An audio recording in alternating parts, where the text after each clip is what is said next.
Hey everyone, and welcome back to Security in the 21st Century. I'm your host, Dr. Suzanne Loftus. I'm really pleased to have with us on the show today Dr. Flemming Hansen, Senior Researcher at the Danish Institute for International Studies. Flemming, thank you so much for joining us today. Well, thank you for having me. Flemming has recently written some very interesting pieces about Russia's use of information operations, and I thought we could use this session to talk about that in detail. So lately we've heard a lot about how warfare has changed and how there are modern forms of warfare. The term hybrid war is very often in use. So what would you consider to be more modern types of warfare as opposed to more traditional forms of warfare? And why do you suppose that warfare has evolved in this way today?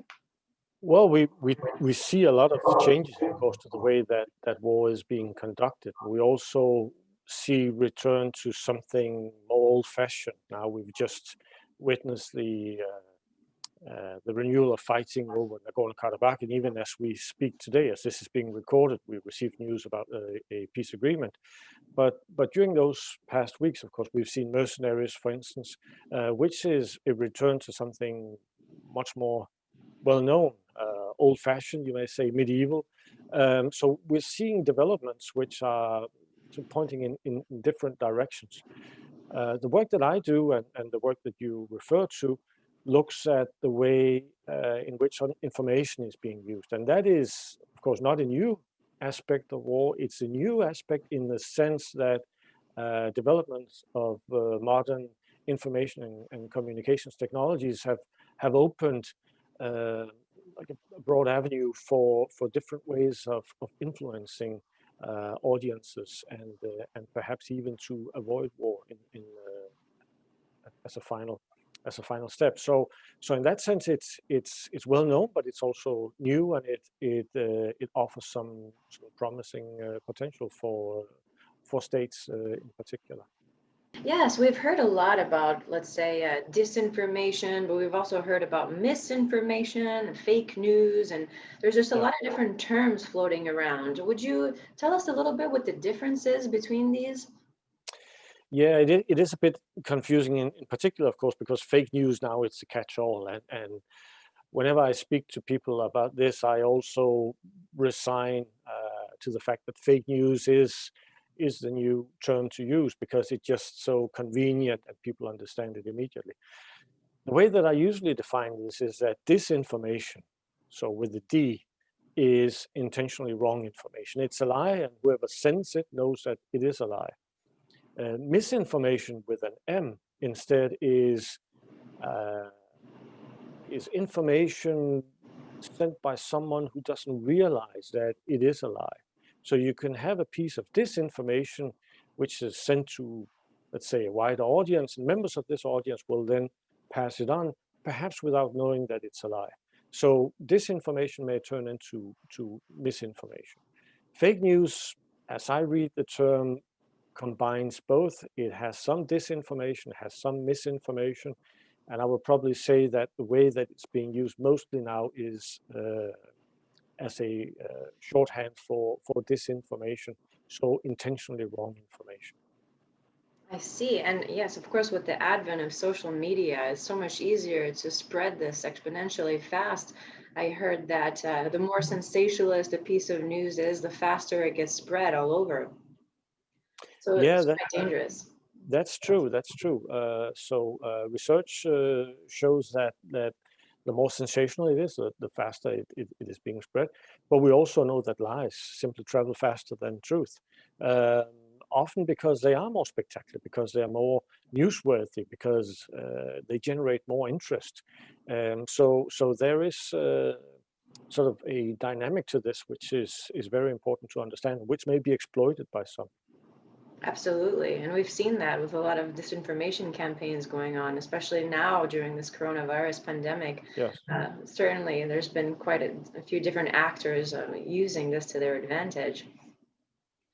According to your paper that I read recently, for the sender, the optimal cognitive effect is an unconscious and complex learning in the receiver.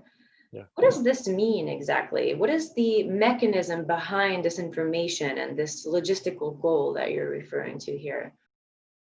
Well, I'm referring to a cognitive effect, which essentially is a learning process, which means that the one who receives the information should learn from it.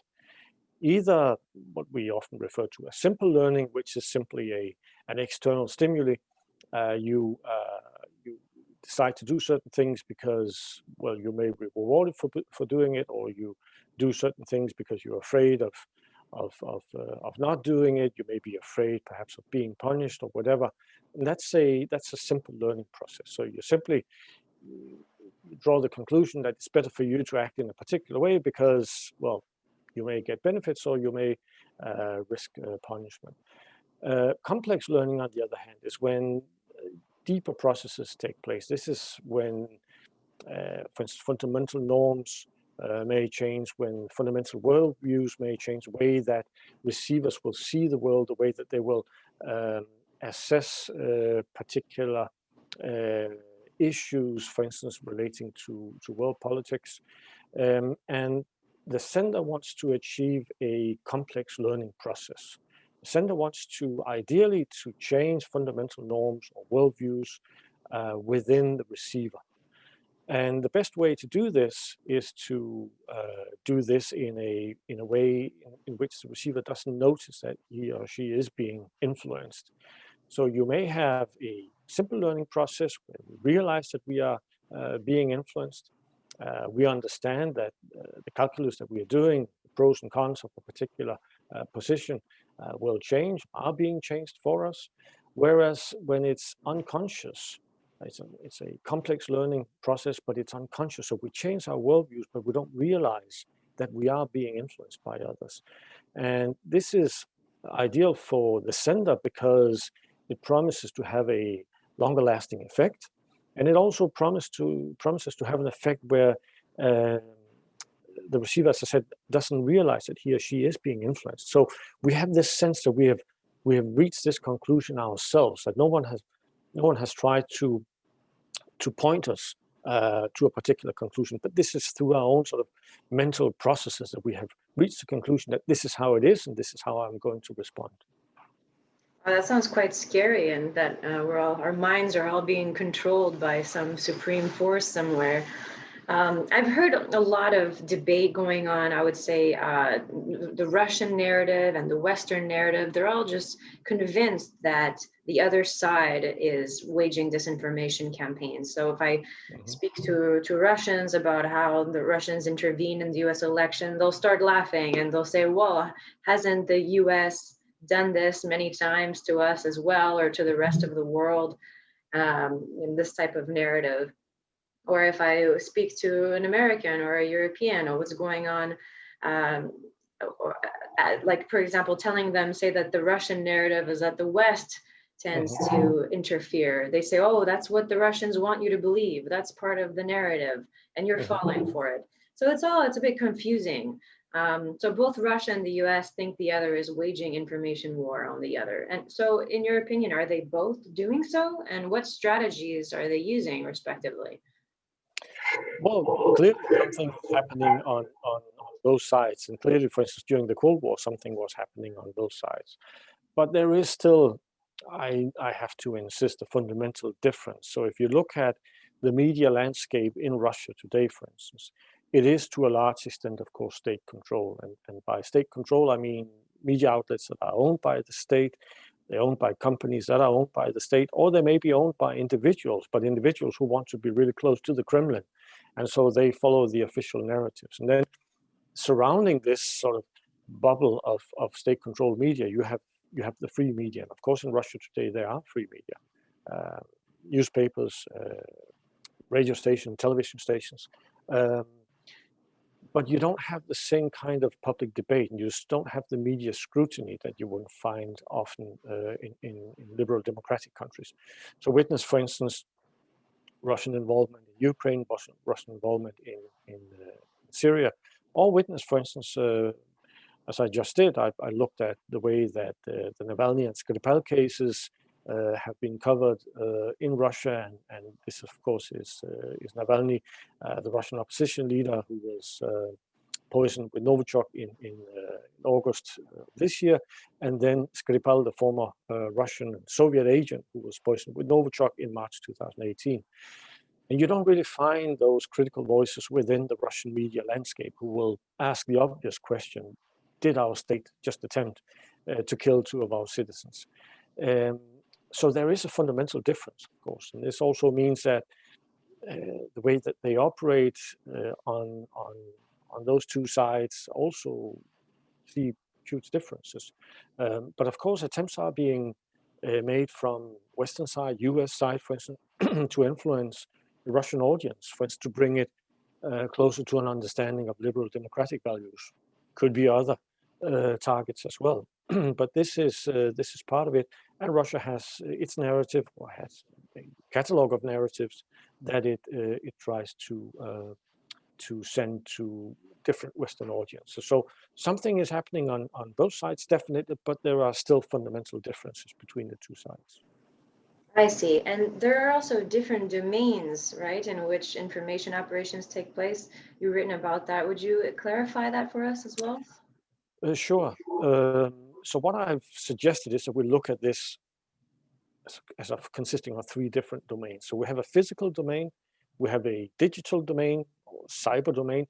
I like to use the term digital domain because often when I write about this, when I speak about this, it is reference to our digital infrastructure. So it's about the protection of critical digital infrastructure. And then we have the cognitive domain. So a physical domain, a digital domain, and the cognitive domain.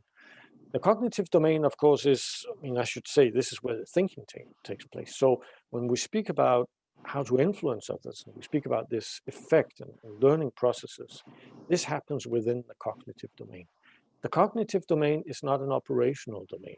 You can't just sort of walk around. You can't initiate operations within the cognitive domain, but you can initiate operations within the digital domain and within the physical domain that are designed to influence within the cognitive domain. And much of the Russian thinking and literature that I have tried to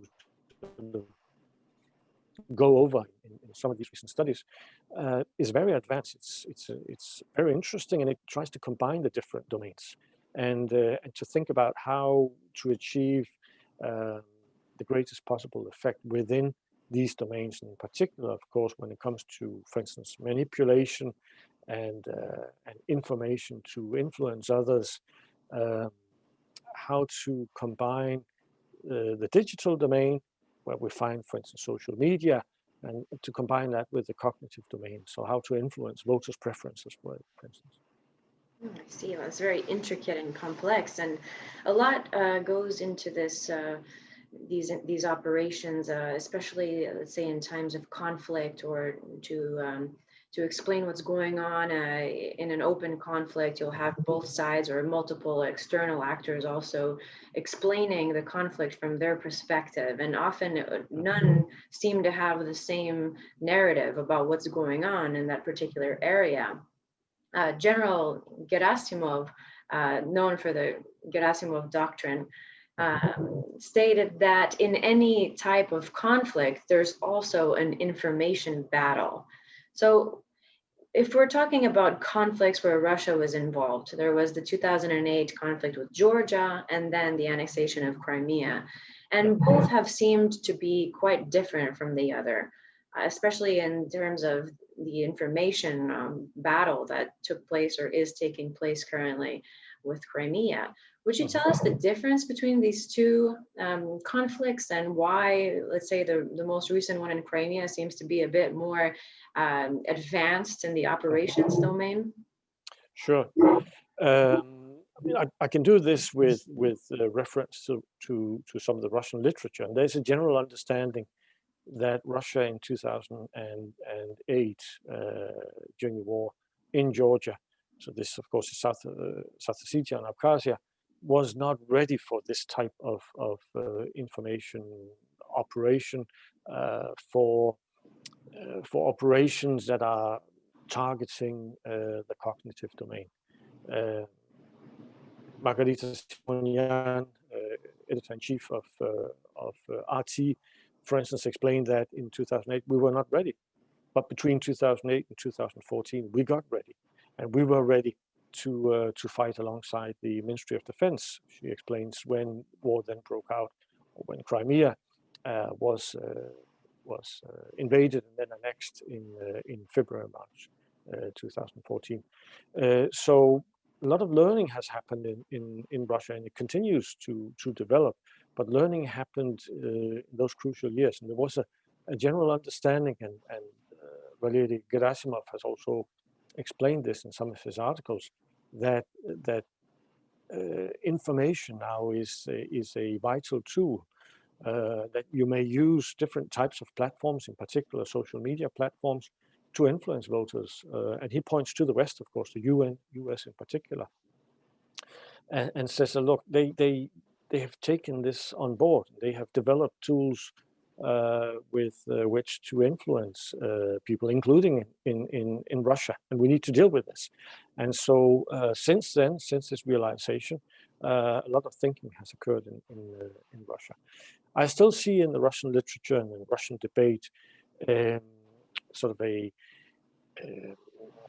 cries sometimes that Russia is not doing well enough in the information sphere, that Russia is not ready to combat the West when it comes to information operations. Russia needs to be more aggressive and to probably to think in a more sort of holistic way about these issues. So there is this this part of the Russian debate, which is that we have learned, but we haven't learned enough, and we need to be much more proficient at this, and to develop our thinking still, and the infrastructure that we have in order to deal with this in a better way.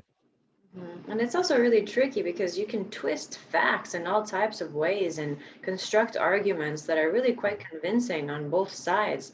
So it's hard to find, you know, the truth, you know, as some would say, that there is no truth anymore.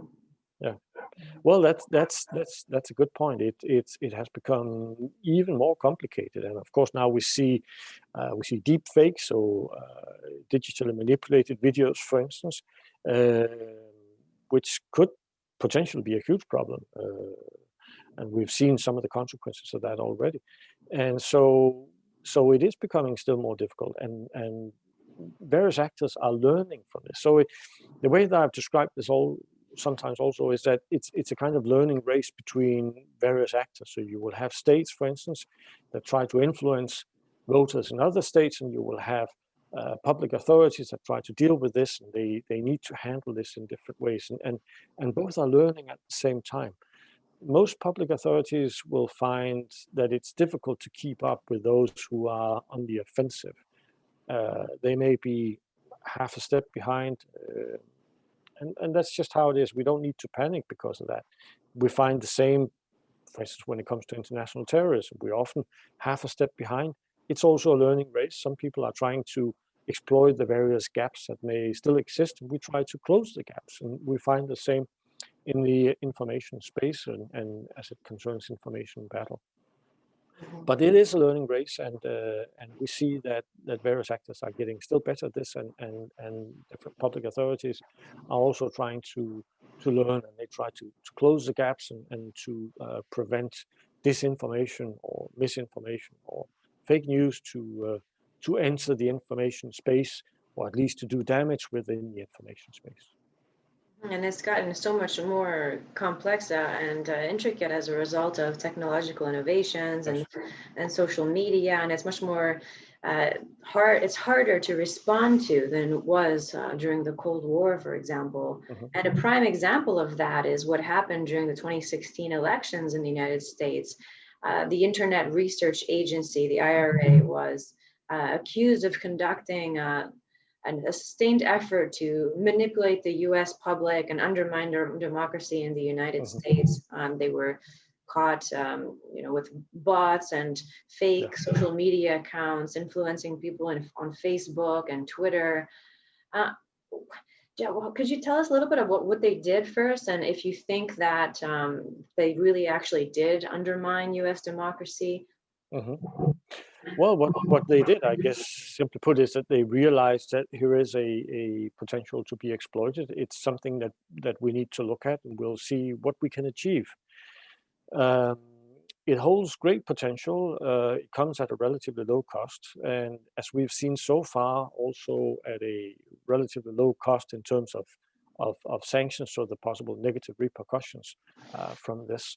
But there is an opportunity to exploit this domain, to exploit the sort of the nexus between the digital domain and the cognitive domain in ways that we haven't seen before. And of course, this is in many ways the future, and we will see much more of this. And we've seen the Russian side try to exploit this, to manipulate, testing out various strategies.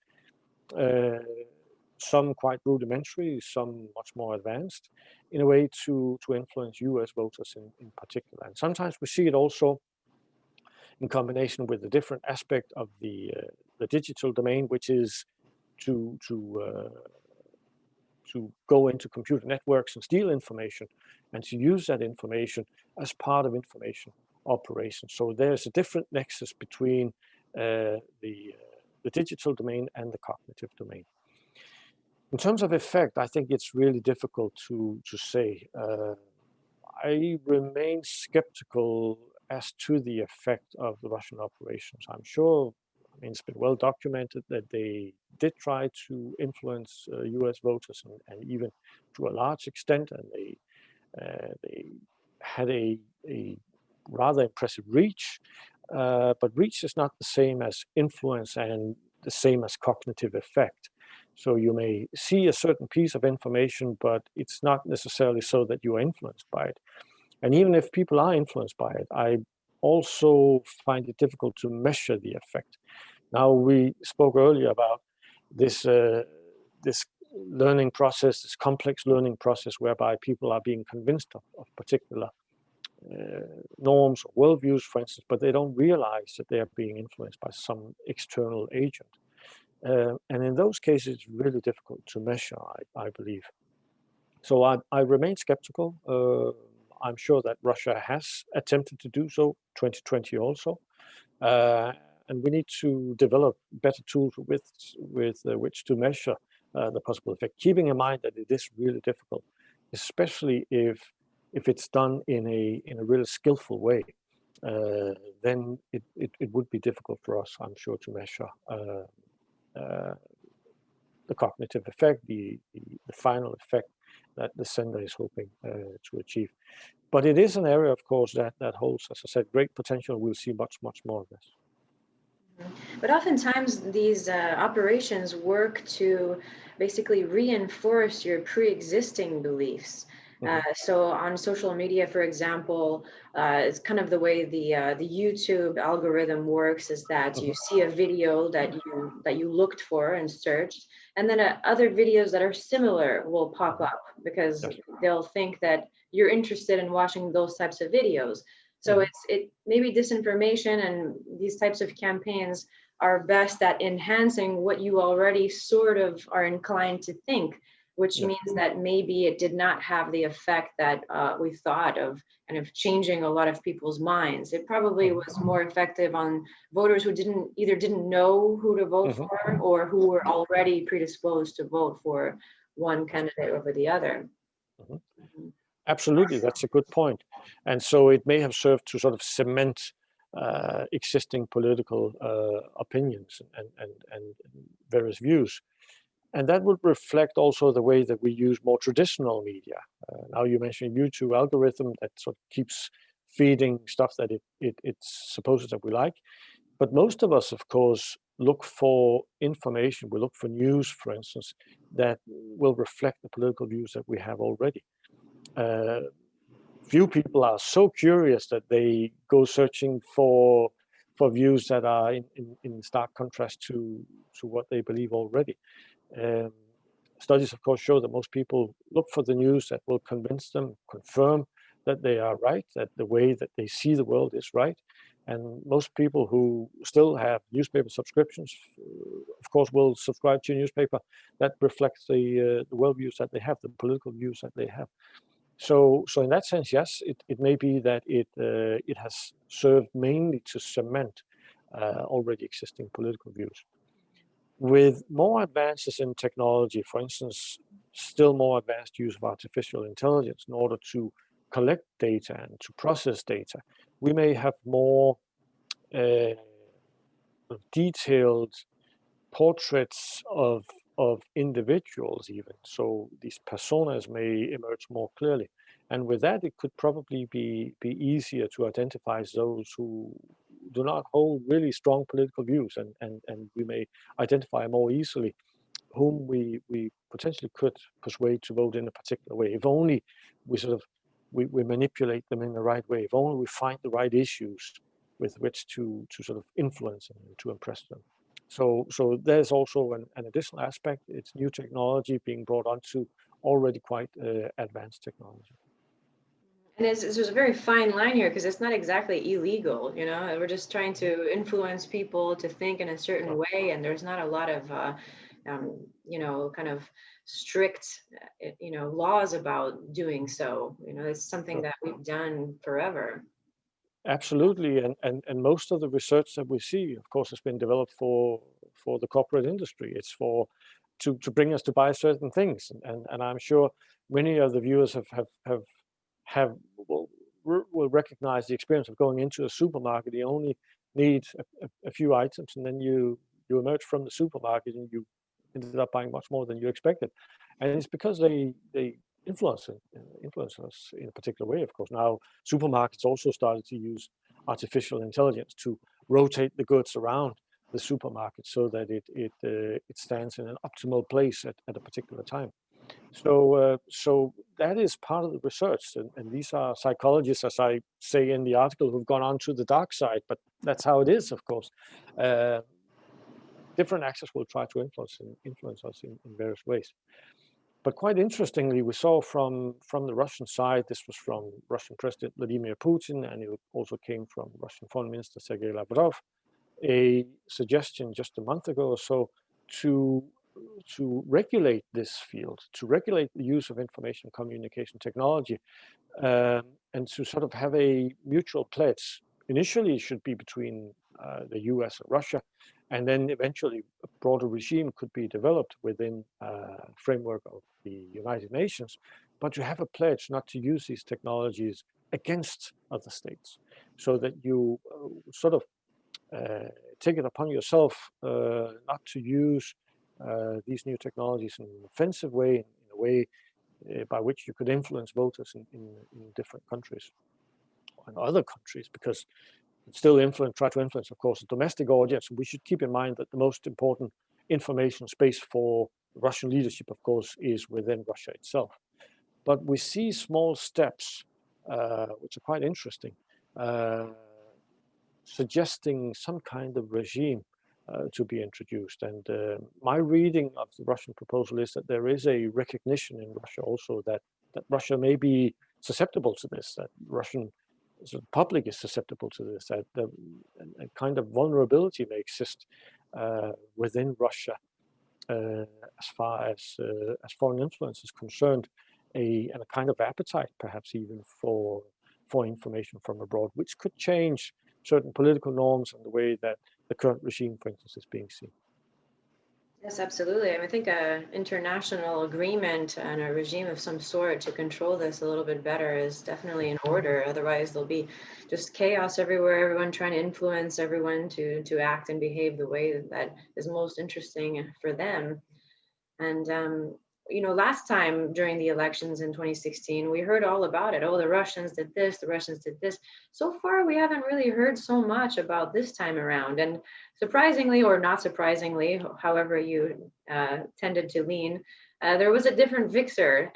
So some will say, oh, is it because the Russians weren't involved this time? Or is it because, you know, Trump kind of led to his own demise? We don't know. But do you think that they still were involved somehow in a type of operations campaign this time? I'm sure they will, simply because it's too attractive not to be involved. But I would like to wait just a little to see reports from the US authorities on this and what they have discovered. Now, I mentioned earlier that the repercussions following 2016 perhaps were not severe enough. But it could be that they served as a kind of warning perhaps this time, that don't get too far involved in this. Be careful what you do. Don't mess with our electoral system in the way that you did 4 years ago. But we have had reports, of course, coming out in the fall about Russian interference in the election. And it seems obvious that there would be some kind of attempt, simply because it is so tempting and because it is such an easy and cost-efficient way to at least try to achieve certain effects. Yes, and when we're talking about two different powers, generally they have two different levels of strength. So hybrid tactics or asymmetric tactics are often used on the side of the weaker power to be able to influence the stronger power, since maybe in more traditional ways they wouldn't be able to match up exactly. So how could you explain the way that information warfare gives the weaker power advantage, but then how also can the stronger power use the information tools to strengthen its own position? Well, as I see it, the weaker power can hope to achieve effects that otherwise would be beyond its reach. So it may try to influence, for instance, political preferences in a target state, hoping to change the views concerning, let's say, sanctions, for instance, or involvement in particular conflicts and so on. And for that, it's a kind of sort of ersatz tool. It's something that otherwise you may not have the financial muscle, for instance, or traditional military kinetic muscle to achieve. And so you try to use information and to see what happens. So it's a way for the weaker power to attempt to try to achieve certain effects. And it's very attractive for reasons that we've discussed already. And I think that I feel absolutely certain that we'll see much more of this also on the side of course, of the weaker actors. The stronger actor may hope to use this also to achieve sort of similar effects.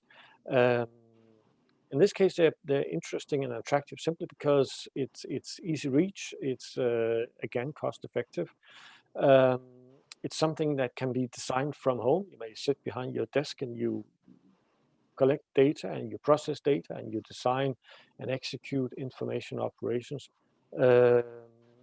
designed to influence voters in other countries.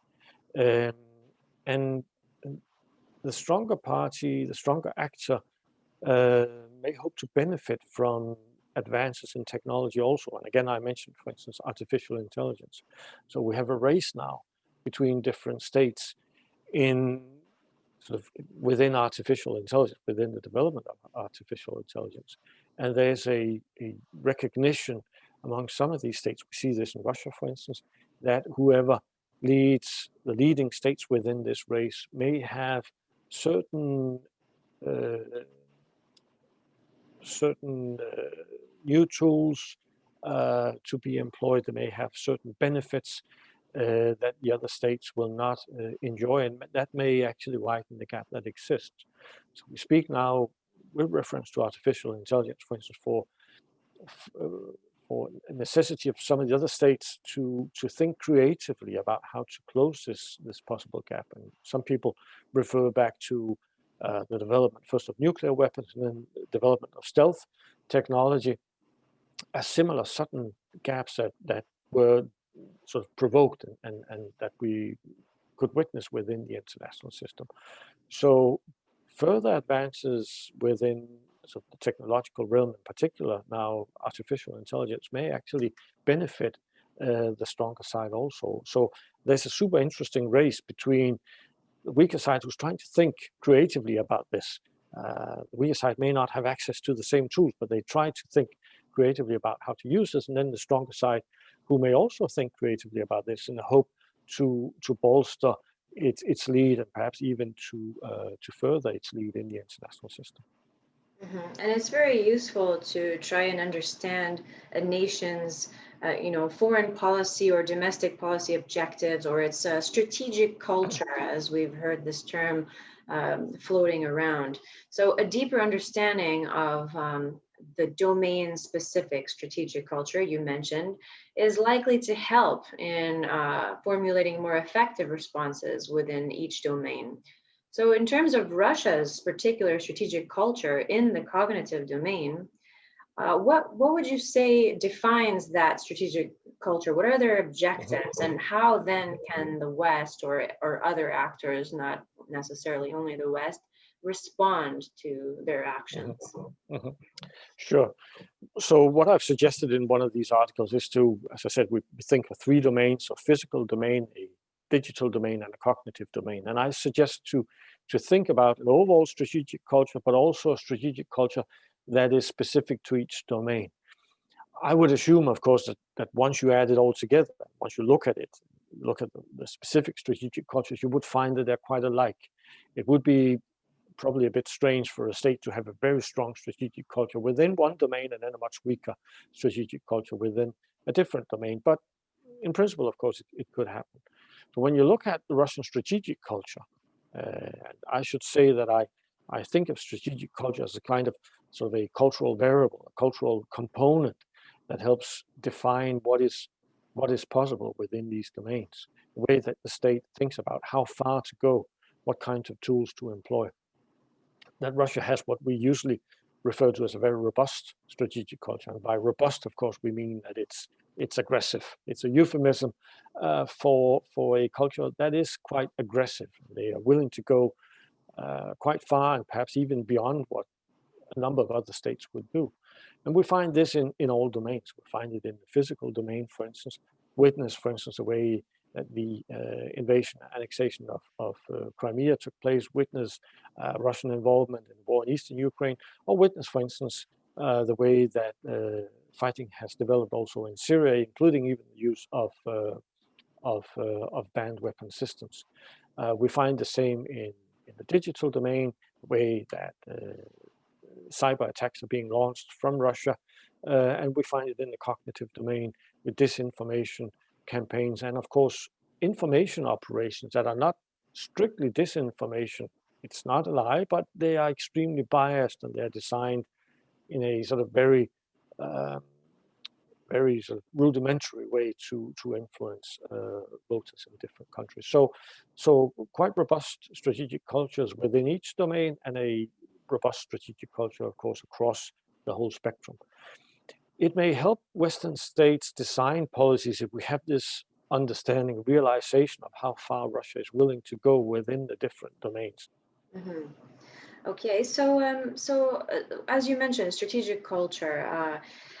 What though would Russia's final objective be, though? Are they trying to get others to lean more towards its view of the world, or its view of how the world should be organized in terms of power dynamics? I mean, what are they trying to achieve? A demise of Western democracy so that they can rise, or what's their idea here? Well, that's a super interesting question. Of course, it's also a very difficult question, and I'm not quite sure how to really nail that, because we may see different interests. Some people, of course, will argue that it's basically about regime survival, that that regime of Vladimir Putin, all the people around him and all the people around those people around him have an interest, of course, in the continued survival of the regime in whatever shape, and that policies are designed to support this. Others will say, no, that's too narrow. There is actually a set of national interest, for instance, state interest, that we may observe, and this is what Russia is looking to achieve. They will point, for instance, to to the makeup of the international system, where Russia sometimes is referred to as a revisionist power. Now, revisionist powers have a very poor reputation for obvious reasons, but it's a bit unfortunate, because to be revisionist simply means that you're opposed to the status quo. And when we look at the status quo as it has existed since the end of the Cold War, of course, there are certain elements that Russia is opposed to. The number of elements also that Russia supports. The way that I usually put this is that in general, it supports the overall structure. It supports the building. The building is fine, but it would like to rearrange some of the furniture. And that may be part of it. So smaller issues, influence here, influence there, perhaps. But the overall structure and the way that has been set up in I would say, largely reflects Russian interest also. Um, it could have more specific interest related, for instance, to the post-Soviet space, which is also your area of research. And we've seen, of course, now interesting developments just this year, since the summer, we've seen developments in Belarus, of course, following the presidential election. We've seen the outbreak of hostilities over Nagorno-Karabakh, so between Armenia and Azerbaijan. And we've also seen unrest in Kyrgyzstan. And this suggests, of course, that this is a volatile space, and something is happening within this post-Soviet space, or the space of what we may loosely refer to as a Commonwealth of Independent States. And this is where Russia has its key interest in it. It's hoping to achieve certain things there, and to protect its interests there. So I can't give you an easy answer to what I believe is a super interesting but also very complex question. Yes, of course. I mean, it's very hard to answer something like that, especially I don't even know if the Russians themselves know exactly. And so Russia's not the only one, the only actor that engages in these operations, of course. And we've seen, especially during the pandemic lately, that there's been some Chinese use of information operations. Do you think the Chinese are learning from the Russians here, or do they have similar goals in their information operations, or what do you think? I'm sure that they are learning. I'm sure that there is cooperation. I'm sure there is some kind of copying from the Chinese side. The Russian state, we have to say, has been quite good at this development of its sort of information operations tool. I think has been quite impressive. Um, Again, we still need to discuss the effect, but the media landscape, the media sort of platforms as they have been developed, I think are very impressive. And China undoubtedly, together with a number of other states, are trying to learn from this. And the Chinese, of course, have more resources. They have better technology, and they may make possibly really fast advances simply because they can stand on the shoulders of others, and they can learn from some of the mistakes that have been made. They can try to copy some of the successes that have also been made. It's maybe more difficult, I suspect, but then again, my main area of research, of course, is the former Soviet space. It may be more difficult for China because of cultural differences, and we've seen even with the Russian communication strategy and the way they have developed the information tool, is that it has been sharpened over years, and they realized that initially they made some mistakes. One of the mistakes is, for instance, to have Russian speakers, but speaking in, let's say, English or German or French or Spanish or whatever, but with an accent. So viewers immediately recognize there's something wrong here. These are not from our country. These are not our journalists. These are not our TV presenters. And they've learned from that. And they try to sort of nativize part of their shows and their news broadcasts. So, of course, mistakes are made. It's always, as I said earlier, it's a learning race, and they continue to learn from this, and they develop that. And the Chinese can piggyback, and they can stand on the shoulders of some of the lessons that have been learned already, and I'm sure they'll try to do so. But the cultural component may be more difficult, perhaps, for them to negotiate, and they may have to think more creatively about how to do so. Interesting. So the major themes of this podcast are disinformation campaigns, which we've spoke a lot about, but also great power competition and the transatlantic relationship. So I thought I'd ask you your opinion on how disinformation campaigns and information warfare have affected this great power competition and the power balance in the world, as well as how they've affected the transatlantic relationship. Well, I'm sure that they have affected in some way. I mean, you know, of course, that we on our side, for instance, in Europe, when we look at the transatlantic relationship, especially between the US and Europe, of course, we focus very much on some of the comments that were made by the now outgoing US President Donald Trump, and the way that certain issues were framed. But I don't think that information and disinformation really drives some of these big changes. It will definitely be used by a lot of actors, and there will be attempts to influence voters in other countries, but something more fundamental is probably at play, and that this could be changes in power, more sort of traditional understanding of power, economic power, for instance, technology, the development of new weapon systems, and it could also be cultural aspects. And one of the things that we see perhaps in relations between the US and Europe, at least Western Europe, say within NATO, would be cultural changes. So a sort of that we're slowly drifting apart. Something has happened over the past few years and perhaps decades that is bringing us further apart, and may necessitate, at least among the European allies, a rethink of how we set up our defense systems and what our contributions could be and should be and may be, and perhaps also a further development of European forces. So I think information operations will definitely play a part in this, and they will be still more present, and they will be still more skilled, and they will be still more sort of penetrate still more. But something larger may be at play, and that these will be more traditional changes in the distribution of power that we're witnessing, and which may only accelerate perhaps in coming years. Yeah, I think the major issue at play here, both for great power competition and for the transatlantic relationship, is the ability of the disinformation campaigns to divide and sow. So it's the ability to exacerbate pre-existing tensions in different European nations and within the United States tends to create more problems at home. And when there are more problems at home, there's less focus abroad, or there's less,